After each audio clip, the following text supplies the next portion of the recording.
నమస్తే 1-to-1 కి స్వాగతం.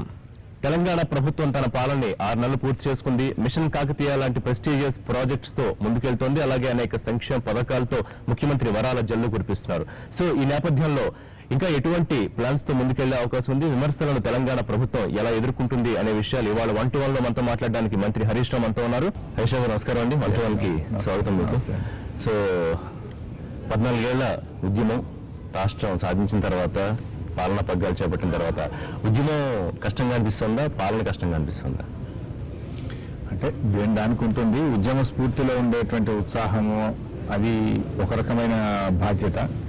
మరి ప్రభుత్వంలోకి వచ్చిన తర్వాత అన్నీ కూడా మంచి చెడు అన్ని విచారించుకొని కలుపుకుపోవాల్సినటువంటి బాధ్యత ఉంటుంది. అంటే రెండు ఒక ప్రత్యేకమైనటువంటి లక్షణాలను కలిగి ఉంటాయి. ఒక రకంగా చెప్పాలంటే తెలంగాణ రాష్ట్రం ఆవిర్భవించిన తర్వాత మరి తెలంగాణ ప్రజల ఆకాంక్షల్ని పూర్తి చేయడానికి ఇంకా 1 గంట ఎక్కువ కష్టపడాల్సి వస్తుంది. ఉద్యమ సమయంలో కంటే కూడా పని ఒత్తిడి, పని భారము, ఇంకా బాధ్యతలు పెరిగినాయనేటువంటిదే నా యొక్క భావన. కానీ ఎందుకు హరీష్ గారు కొంతమంది ఇంకా ఉద్యమ పార్టీగానే చూస్తూ అడ్మినిస్ట్రేషన్ పార్టీ కాదు, ఇంకా ఇట్లాంటి విమర్శలు ఎందుకు వస్తున్నాయి? రాజకీయాల్లో సహజంగానే ఏదో ఒక విమర్శలు చేయాలి. ఇలా మా ప్రభుత్వం పనితీరు మీద విమర్శలు చేయడానికి అవకాశాలు లేక ఏదో ఒక మాట మాట్లాడాలి, ప్రతిపక్షాలు తమ ఉనికిని చాటుకోవాలి కనుక, తమ ప్రజెన్స్ను చూపించుకోవాలి కనుక ఇంకేదో ఒకటి మాట్లాడుతూ ఉంటారు. నిజానికి ఈ ప్రభుత్వం చూస్తూ ఉంటే ఇవాళ ప్రజల ఆకాంక్షలకు అనుగుణంగా మా ముఖ్యమంత్రి గారు పనిచేస్తున్నటువంటి తీరు కానీ, అవినీతి విషయంలో ఎంత నిక్కచ్చిగా ఈ ప్రభుత్వం నిజాయితీగా గతంలో ఏ ప్రభుత్వం చేయనంత గట్టిగా ఈ ప్రభుత్వం పనిచేస్తున్నటువంటి తీరు కానీ, అందువల్ల వాళ్ళ కొత్తగా విమర్శించడానికి ఏమీ లేదు. సో సహజంగా అలాంటివి కొన్ని వస్తూ ఉంటాయని మేము భావిస్తాం. ఇంకోటి 14 ఏళ్ళు ఉద్యమం తర్వాత డెఫినెట్గా ట్రాన్స్ఫార్మేషన్ కొంత టైం కూడా తీసుకోవచ్చు.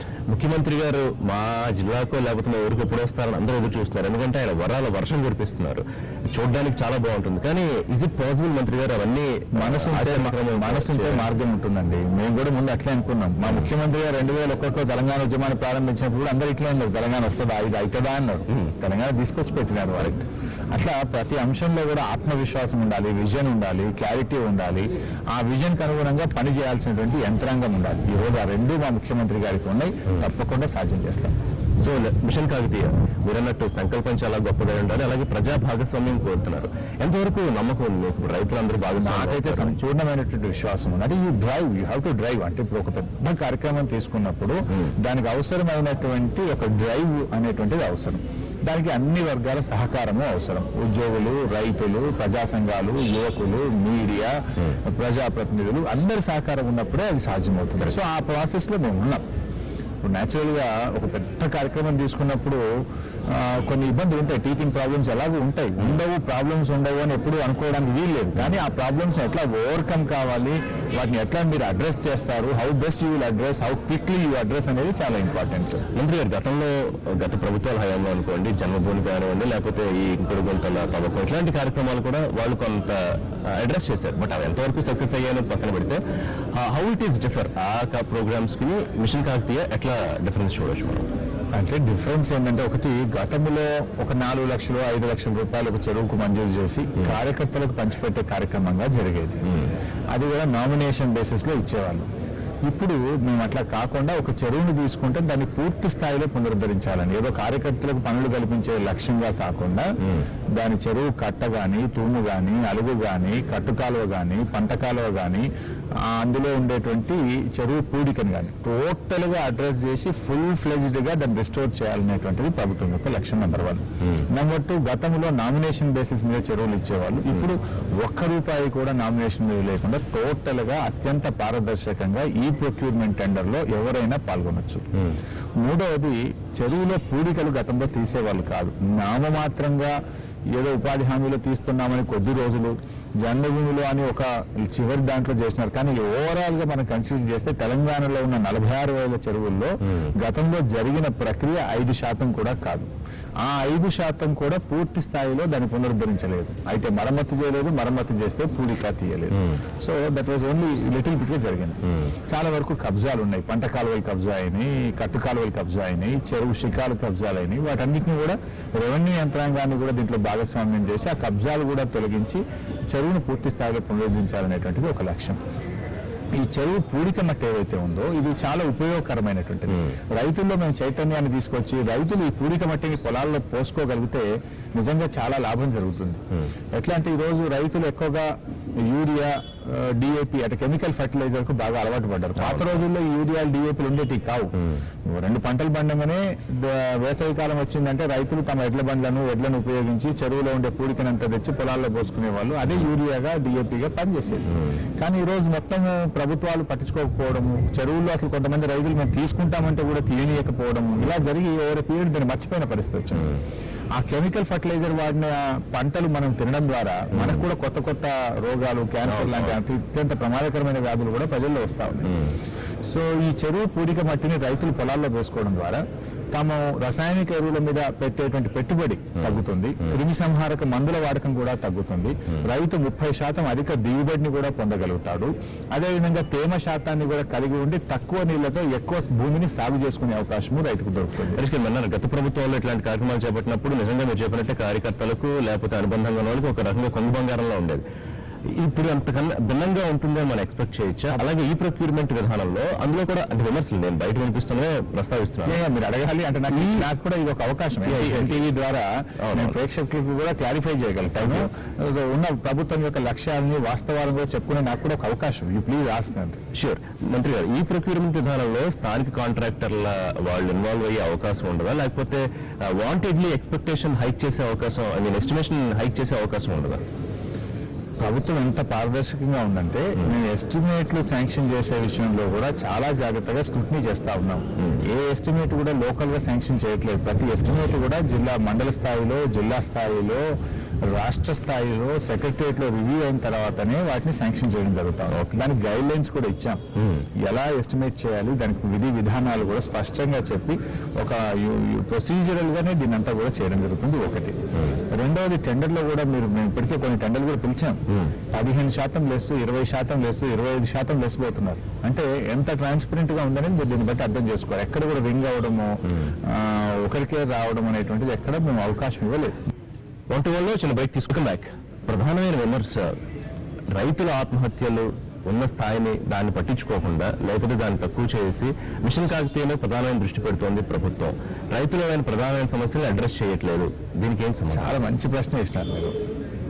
రైతుల ఆత్మహత్యలు ఎందుకు జరుగుతూ ఉన్నాయి? సాగునీరు లేక, బోర్లు వేసుకొని బోర్లు ఎండిపోయి, బావులు ఎండిపోయి, పెట్టుబడి లేక రైతులు ఆత్మహత్య చేసుకున్నారు. దానికి అడ్రస్ ఏంటండి? మీరు ఆ రైతులకు సహాయం చేయాలి. అది చేస్తుంది ప్రభుత్వం. ఈరోజు చనిపోయిన ప్రతి రైతు కుటుంబానికి 1,50,000 రూపాయలు చొప్పున మేము సహాయం చేస్తున్నాం. నా జిల్లాలో, మెదక్ జిల్లాలో 47 మంది రైతులు ఆత్మహత్య చేసుకుంటే 47 మందికి నేనే స్వయంగా ప్రతి రైతు కుటుంబానికి కూడా ప్రభుత్వం తరఫున అందాల్సిన సహాయం అందించాం. కానీ దాని మీద ప్రచారం పెట్టడం ద్వారా ఏం జరుగుతుంది? ఉపయోగం లేదు. సహాయం చేయాలేదో చేస్తున్నాం, కానీ దానికి విస్తృత ప్రచారం కల్పించి మేమేదో రైతులకు చేస్తున్నాం అంటే ఆత్మహత్యలు ప్రోత్సహిద్దామని మనం తప్పకుండా దాన్ని చేయాల్సిన సహాయం మేము చేస్తున్నాం. దాన్ని లో ప్రొఫైల్లో చేస్తున్నాం. దాన్ని అడ్రస్ చేయాల్సిన విధానం ఏంటి? రైతులకు సాగునీరు అందించే కార్యక్రమం చేయండి, రైతులకు వ్యవసాయం లాభసాటిగా చేసే కార్యక్రమం చేయండి. ఈ రోజు మీరు గమనిస్తే దాని విషయంలో మేము ఎన్ని కార్యక్రమాలు తీసుకున్నామంటే, రైతులకు గిట్టుబాటు ధర మార్కెట్ యార్డ్లో రావాలంటే రైతు బంధు పథకం అని ఒకటి తీసుకొచ్చాం. అంటే పంట వచ్చినప్పుడు ధర పడిపోతా ఉంది కనుక అది పడిపోకుండా ఉండడం కోసం రైతు తన ధాన్యాన్ని మార్కెట్ యార్డ్లో పెట్టి 75% పంటలో 2 లక్షల రూపాయల వరకు ₹1 వడ్డీ లేకుండా 6 నెలల పాటు తీసుకోవచ్చు. ఎప్పుడు ధర వస్తే అప్పుడు అమ్ముకోవచ్చు.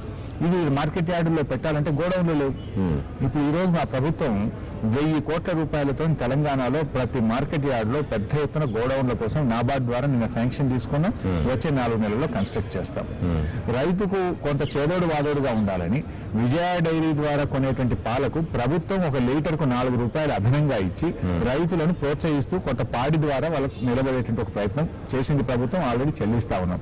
మూడవది, వ్యవసాయంలో స్ప్రింక్లర్లు గత ప్రభుత్వం నిషేధించింది 3 ఏళ్ల పాటు. ఇప్పుడు ఆ స్ప్రింక్లర్లను 75% సబ్సిడీతో ఇస్తున్నాం. ఎస్సీ ఎస్టీ రైతులకు అన్లిమిటెడ్ గా డ్రిప్ ఫ్రీ ఆఫ్ కాస్ట్ ఇస్తున్నాం. చిన్న సన్నకారు రైతులకు 90% సబ్సిడీతో పూర్తి స్థాయిలో ఇస్తా ఉన్నాం. పెద్ద రైతులకు కూడా 80% సబ్సిడీతో అన్లిమిటెడ్ గా డ్రిప్ ఇచ్చే సౌకర్యం చేస్తున్నాం. వ్యవసాయ యాంత్రిక పరికరాలను కూడా రైతు కోరుకున్న విధంగా ప్రతి నియోజకవర్గానికి ₹1,50,00,000 యాంత్రిక పరికరాలు కూడా ఇచ్చే ప్రయత్నం చేస్తున్నాం. అంటే ఇటువైపు చేస్తా ఉన్నాం. అదేవిధంగా రైతులకు షేడ్ నెట్ కింద కూడా ఈరోజు మనం తీసుకొచ్చే ప్రయత్నం చేస్తాం. ఒకవైపు ఇదంతా ఇటువైపు చేస్తాం. రెండవది 2 రకాల ఇరిగేషన్కి వస్తే మిషన్ కాకతీయ అనేది ఇక్కడ ల్యాండ్ ఎక్విజిషన్ ప్రాబ్లము లేదు, మాకు లీగల్ లిటిగేషన్స్ లేవు. ఇది సింప్లిఫైడ్ ప్రొసీజర్. ఎట్లా అంటే డైరెక్ట్ గా మనం 3 నెలల్లో 4 నెలల్లో పని పూర్తి చేస్తే వచ్చే వర్షాకాలానికి రైతు లబ్ధి పొందగలుగుతాడు. ఒకటి చెరువు కింద ఆయకట్టు డైరెక్ట్ గా పారడంతో పాటు ఇండైరెక్ట్ గా ఆ చెరువు కింద ఉండే బావుల్లో బోర్లలో కూడా నీటి బట్ తీసిన పూడికి ఇప్పుడు హుస్సేన్ సాగర్ ఎగ్జాంపుల్ తీసుకుంటే కనుక ఆ తీసిన పూడికినే డంప్ చేయడానికి ప్లేస్ కోసం ఇబ్బంది పడాల్సిన పరిస్థితి, అలాగే చుట్టుపక్కల ఉండే వాళ్ళకి ఇబ్బంది కలగకుండా చూడాల్సిన పరిస్థితి. సో తెలంగాణ రాష్ట్ర వ్యాప్తంగా చెరువుల్లో పూడికి తీసి దాన్ని డంప్ చేయడానికి సరిపోయే స్థలం ఉందా? ఎట్లా దాన్ని ఇబ్బంది లేకుండా చేయొచ్చు? ఇప్పుడు ముందు ఏం చేస్తున్నాం అంటే ఆ సాయిల్ ను అగ్రికల్చర్ డిపార్ట్మెంట్ ద్వారా టెస్టింగ్ చేస్తున్నాం. ఎక్కడైనా ఒక 1-2% కెమికల్ ఫ్యాక్టరీస్ ఉండి ఆ మట్టి చెడిపోయి ఉండొచ్చు, లేదా కొంత ఫ్లోరైడ్ వల్ల చెడిపోయి ఉండొచ్చు. అట్లా ఒక 5-10% ఉంటుంది. ఆ జాగ్రత్త తీసుకొని సాయిల్ టెస్ట్ చేసి రైతులకు ఉపయోగపడుతున్న చోట రైతుల్ని ప్రోత్సహించి రైతుల పంట పొలాల్లో కొడతాం. అక్కడ రైతులకు సరిపోయింది అనుకోండి, ఇంకా అవసరం లేదు అని అనుకున్నప్పుడు ఆ ఊర్లో ఉండే పాత బావులు పుచ్చే ప్రయత్నం చేస్తాం. ఆ తర్వాత ఇటుక బట్టీల వాళ్ళకి ఇచ్చే ప్రయత్నం చేద్దాం. ఆ తర్వాత బేస్మెంట్స్ ఫిల్లింగ్, అంటే ఎక్కడ అవసరం ఉంటే అక్కడికి ఇద్దాం. కరెక్ట్. మంచి మట్టి మొరం వెళ్ళింది అనుకోండి, చెరువు కట్టకు పోస్తాం లేదా రోడ్లకు పోసుకుంటాం. సో అట్లా that is a system. So it's not a big deal. ముందు రైతులకు ప్రియారిటీ ఇస్తాం. దానివల్ల ఏంటంటే రైతు లాభం పొందగలరు. ఇది 4-5 ఏళ్ల పాటు రైతుకు ఒకసారి మట్టి కొట్టుకుంటే 5 ఏళ్ళు అధిక దిగుబడి, అంటే 30 పుట్ల వడ్లు పండే కాడ 40 పుట్ల వడ్లు పొందగలుగుతాడు రైతు. సో రైతుకు లాభం జరుగుతుంది. బట్ ఇప్పటికీ కొన్ని చెరువు అన్యాక్రాంతం అయిపోయాయి కదా, వాటి మీద కన్స్ట్రక్షన్స్ వచ్చేసాయి, లేకపోతే ఆక్రమణకు గురయ్యాయి. సో అది పాసిబిలిటీ ఉందా? ఇంకా వెనక్కి వచ్చే అవకాశం లేదు కదా వాటిని వదిలిపెట్టడం? ఎక్కడ కబ్జాలకు ఎక్కువ గురైనాయి? హైదరాబాద్ జంట నగరాలు కానీ జిల్లా కేంద్రాలు, తాలూకా కేంద్రాల్లో ఎక్కువగా అయింది. ఎక్కడైతే అర్బనైజేషన్ ఉందో అక్కడ ఈ చెరువులు కబ్జాకు గురైనాయి. సో ఇది చూసుకుంటే this is only 4-5%. Okay. But దీన్ని సైమల్టేనియస్ గా దీన్ని డ్రైవ్ చేస్తాం. అల్టిమేట్ గా మేము వ్యవసాయానికే కాకుండా అర్బన్ ట్యాంక్స్ కూడా ప్రొటెక్ట్ చేయడం ద్వారా హైదరాబాద్ లో 600 ఫీట్లు వేస్తే గానీ బోర్లలో నీళ్లు రావట్లేదు. ఎందుకు కారణం ఏంటి? చెరువులన్నీ కూడా పోయినాయి మొత్తంగా. సో ఆ చెరువుల్లో నీళ్లు ఉన్నప్పుడు ఏమైందంటే ఊట పెరిగి బోరు బావుల్లో కూడా నీళ్లు వస్తాయి పట్టణ ప్రాంతాల్లో, ఈ హైదరాబాద్ లాంటి సిటీలో కూడా.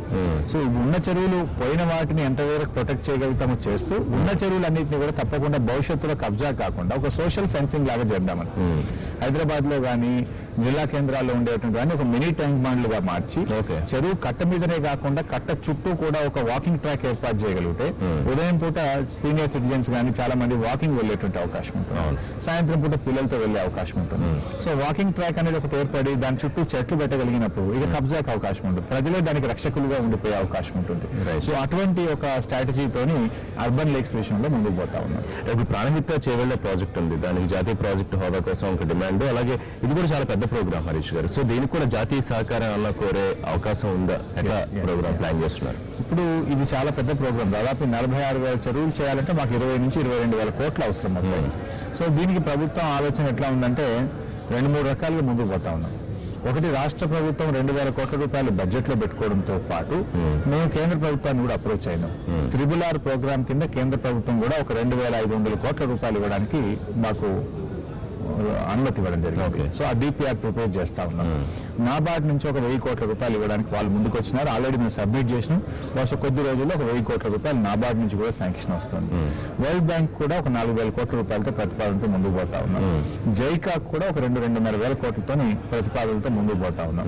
సో అంటే ఎక్స్టర్నల్ ఏజెన్సీస్ కానీ, నాబార్డ్ కానీ, కేంద్ర ప్రభుత్వం కానీ, ఇటు రాష్ట్ర ప్రభుత్వం అన్ని కలుపుకొని వచ్చే 4.5-5 ఏళ్లలోగా తెలంగాణలో ఉన్న ప్రతి చెరువును పునరుద్ధరించాలనేటువంటిది ప్రభుత్వం యొక్క లక్ష్యం. మంత్రి గారు, coming to some political issues, మొట్టమొదటిసారిగా అనుకుంటే తెలంగాణ విద్యావంతుల వేదిక నుంచి తెలంగాణ ప్రభుత్వానికి వ్యతిరేకంగా కొన్ని వాళ్ళు కామెంట్స్, కొన్ని విమర్శలు చేశారు. స్వామి అగ్నివేష్ కామెంట్స్ మీరు వినే ఉంటారు. ముఖ్యంగా రైతుల గోడు గురించి, రైతుల ఆత్మహత్యల గురించి వాళ్ళు ఎక్కువ ప్రస్తావించారు.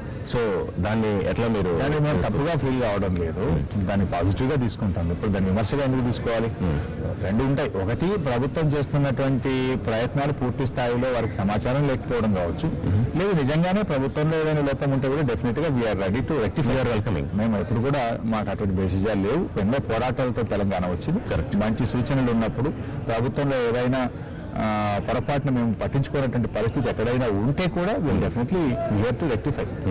హైదరాబాద్, ముఖ్యంగా తెలంగాణ రాష్ట్రం అనేది తెలంగాణలో వెనుకబడుతనం, లేకపోతే పల్లెల్లోని పేదరికం, దీని నుంచి ఉద్యమం, తర్వాత ప్రత్యేక రాష్ట్రం వచ్చింది. అయితే దాన్ని పెద్దగా పట్టించుకోవట్లేదా, కేవలం హైదరాబాద్ మీదే కాన్సన్ట్రేట్ చేస్తోంది తెలంగాణ ప్రభుత్వం కానీ ముఖ్యమంత్రి కానీ అనే విమర్శకు సమాధానం? ఇప్పుడు ఈ చెరువుల పునరుద్ధరణ పల్లెలు కాకపోతే ఎక్కడున్నాయండి? చెరువులన్నీ 46,000 చెరువులు పల్లెల్లోనే ఉన్నాయి. ప్రతి ఇంటికి మంచినీళ్లు తాగిస్తాం వాటర్ గ్రిడ్ అంటే అది ఎక్కడ అవసరం ఉంది?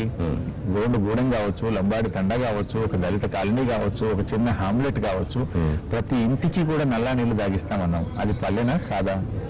ఈ రోజు 1000 రూపాయల పెన్షన్ లేదా 6 కేజీల బియ్యం ఎక్కువ ఎవరికి ఉపయోగపడుతుంది? పల్లెల్లో ఉండేటువంటి పేదలకు ఉపయోగపడుతుంది.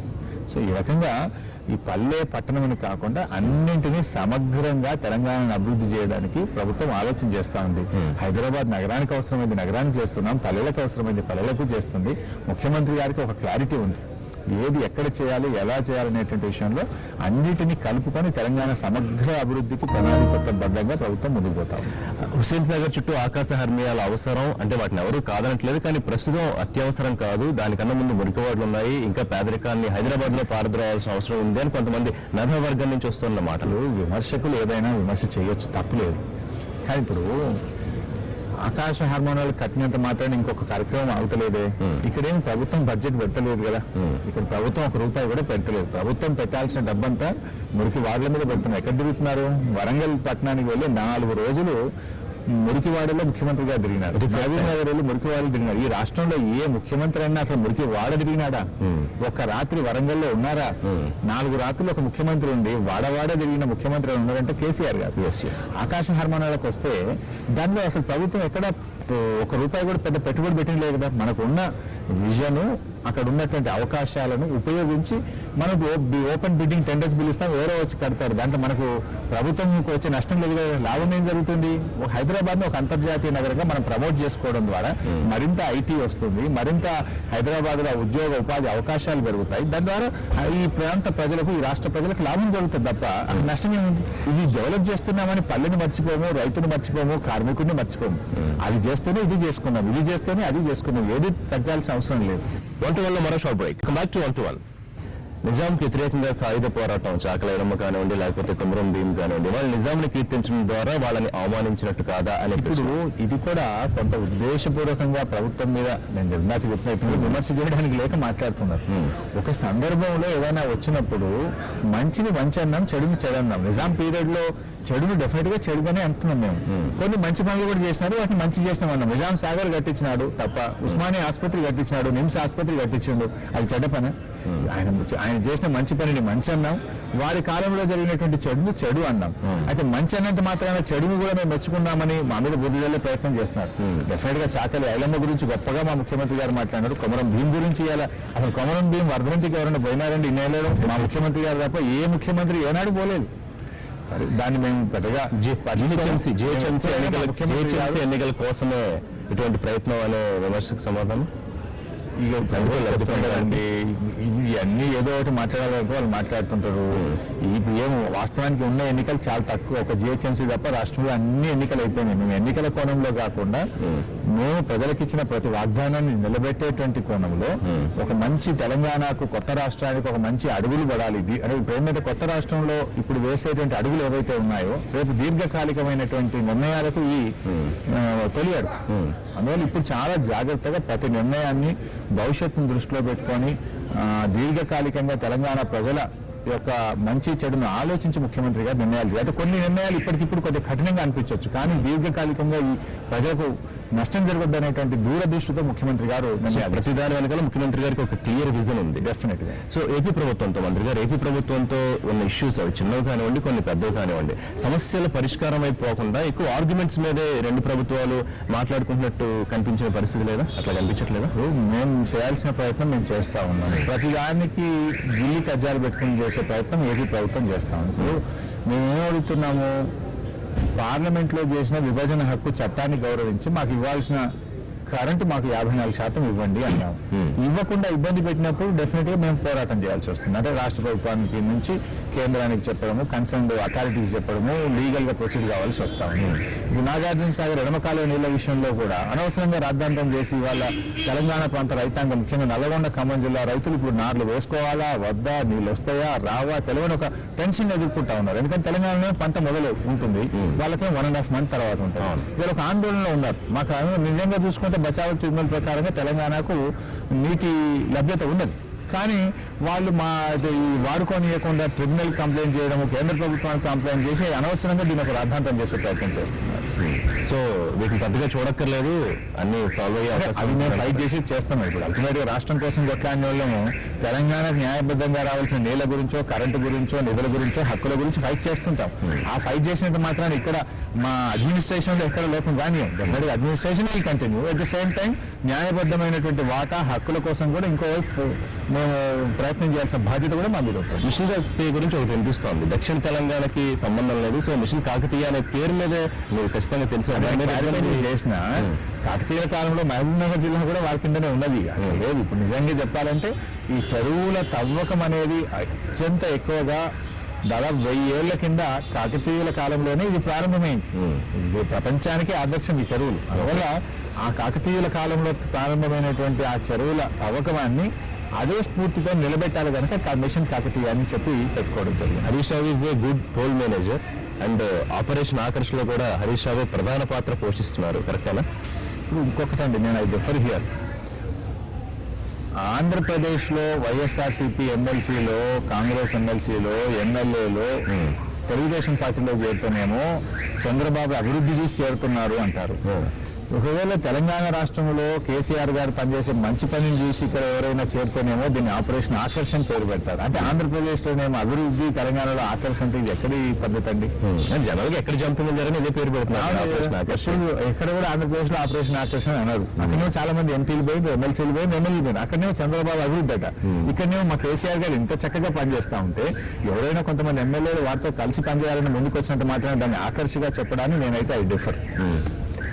సో అదే టైంలో ఉద్యమానికి కొంచెం దూరంగా ఉన్నవాళ్ళు, అంత భాగస్వామ్యం లేని వాళ్ళు, లేకపోతే గతంలో టీఆర్ఎస్ విమర్శించిన వాళ్ళు ఇవాళ పార్టీలోను, ప్రభుత్వంలోనూ పెద్ద పెద్ద పదవులు ఇచ్చి వాళ్ళని కూర్చోబెడుతున్నారు.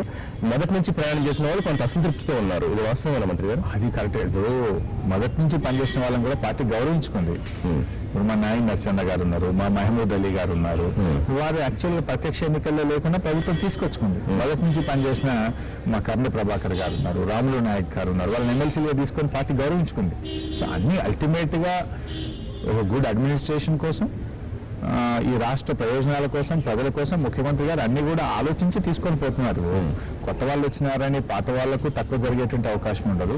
పాత వాళ్ళు ఉన్నారని కొత్తగా సమర్థులైనటువంటి వాళ్ళు ఎవరైనా ఉంటే రాష్ట్ర అవసరాల దృష్ట్యా వారిని కూడా తక్కువగా చూసేటువంటి అవకాశం ఉండదు. ముఖ్యమంత్రి గారు విస్తారమైనటువంటి రాష్ట్ర భవిష్యత్తు, రాష్ట్ర ప్రజల ప్రయోజనాలు, పార్టీ ప్రయోజనాలను దృష్టిలో పెట్టుకొని ఏ నిర్ణయమైనా ఆలోచించి వారు తీసుకుంటున్నారు. మంత్రి, ఇరిగేషన్ ప్రాజెక్టుకి సంబంధించి గతంలో కొన్ని ప్రాజెక్ట్స్ పూర్తయిపోయిన ఉన్నాయి, లేకపోతే కొన్ని ఇంకా పూర్తి కావాల్సిన ఉన్నాయి. అలాగే అక్రమాలకు సంబంధించిన వార్తలు కూడా వచ్చాయి. ఎట్లా ఇప్పుడు వాటిని పూర్తి చేయబోతున్నారా, లేకపోతే జరిగిన అక్రమాలను వెలికి తీసే కార్యక్రమం ఏమన్నా చేపడతారా?